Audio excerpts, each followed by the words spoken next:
ডাক্তারের কাছে যেমন টাকা নাই না, কই আছে? পাপা দিব টাকা? তুমি দাও না, তুমি দাও টাকা।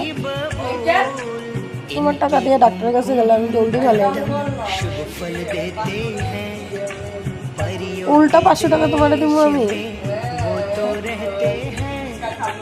আচ্ছা ঠিক আছে, পাউটা টিপতেছে না, টিপা দাও তারপরে দেবো। দেখো ও কয়টা বাজে এটা দেখতে চাচ্ছে, এটা ঘড়ি এদিকে। আচ্ছা মহারাজা ঘুমানো, জ্বরে পাগল হয়ে যাচ্ছে, পাগল আমার ছেলেটা। না ছেলেটাকেও দেখতে পাচ্ছি ভালো করে না, আমি নিজেকে দেখতে পাচ্ছি না, মেয়েটারও শরীর ভালো। তাও আমার পাও টিপে দিচ্ছে। মেয়েটার জ্বর ছিল, কমেছে একটু, ওকে সুস্থ করে তুলেছি, আর ছেলে আর আমি একসাথে পড়েছি।